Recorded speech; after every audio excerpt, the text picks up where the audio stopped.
6 months into his second term, a series of recent polls shows U.S. President Trump facing steadily eroding support, especially outside his Republican base. His national job approval now consistently sits in the low 40s or high 30s, with disapproval holding a slim majority. Among independents, the drop is more pronounced, and young adults under 30 have shifted almost entirely to disapproval in recent months. Here to help us unpack what's behind these trends is our correspondent, Wyatt Sharpe. Wyatt, thank you so much for the time today. Thank you. Now, I want to start with how significant is the decline in independent support, and why does this matter?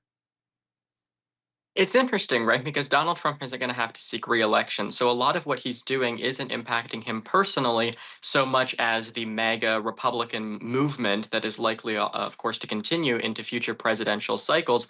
Look no further, of course, than 2028, where you have, the likes of J.D. Vance, who are likely to consider getting into the race. You have the current Secretary of State, Marco Rubio. You have a number of other people, whether it be senators or members of Congress and governors, who are potentially considering getting into the race as well. And so while Donald Trump's declining approval rating doesn't necessarily hurt him, it could potentially hurt kind of the brand of the Republican Party. And that was something that in the last election, even in Canada, you certainly saw people concerned about that. But I think it was an exception where, of course, it didn't happen. And I'm referring to when Justin Trudeau stepped down, people had anticipated that it was going to hurt the Liberal brand forever. But then Mark Carney came along, and of course, he was able to make the Liberal Party surge back into first place.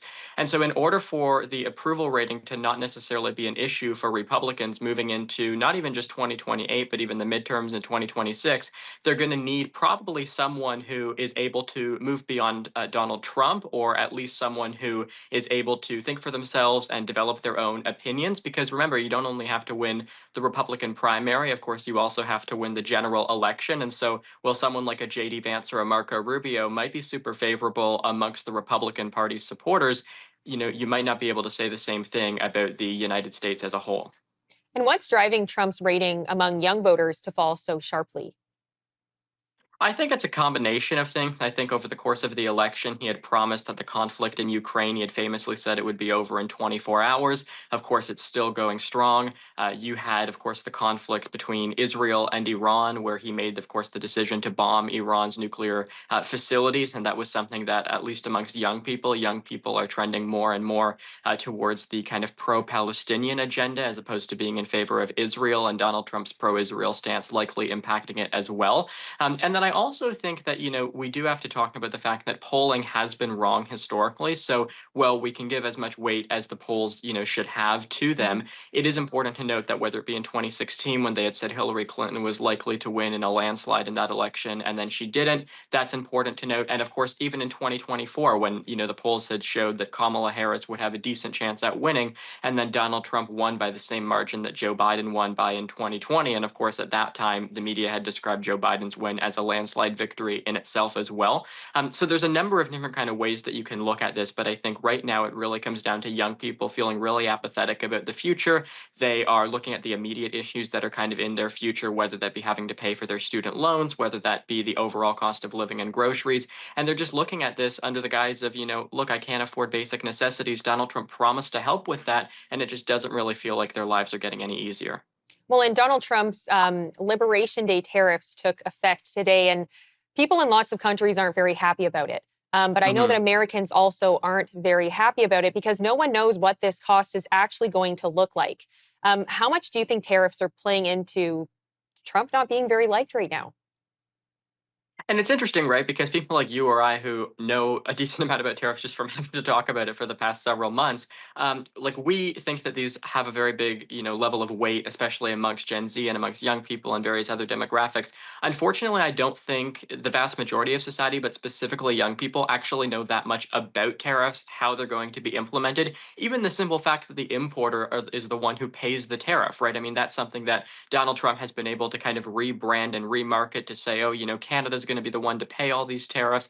They've taken advantage of us for too long. But in reality, tariffs are inflationary. And so the United States, well, we haven't seen the effects of it yet, it's still likely that there are going to be a number of economic disadvantages and economic harms for the United States. If you look even to the COVID-19 situation, the world in many ways is still grappling with some of the realities of the pandemic, and it's been over for several years now. And that's just an example of how, again, some of the economic challenges that oftentimes come up aren't just from an issue that was initiated a few weeks beforehand. Sometimes it's months, if not years beforehand. And can his steadfast backing among Republicans sustain him politically?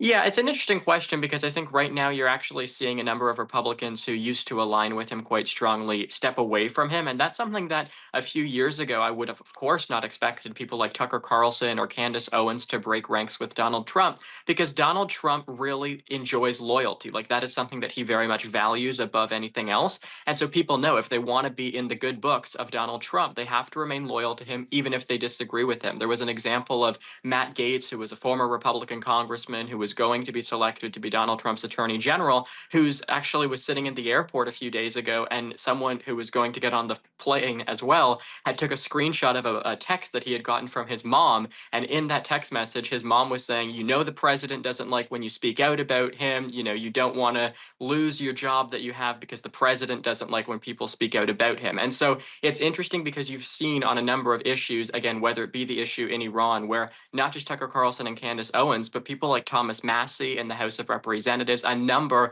of different congressional representatives, whether it be on the left or the right, have been speaking out against him. And so that's something that's really hurt his reputation. Even on the Epstein files, which you and I have talked about before as well, it's an issue where Donald Trump has had a number of different, calls for people like Pam Bondi, his attorney general, to step down. And these are from people that have always been very aligned with Donald Trump, whether it be Megyn Kelly, of course, the conservative media personality, Charlie Kirk from Turning Point USA. So I think this is something that Donald Trump is really struggling with right now. And what do these approval trends suggest for the 2026 midterm outlook?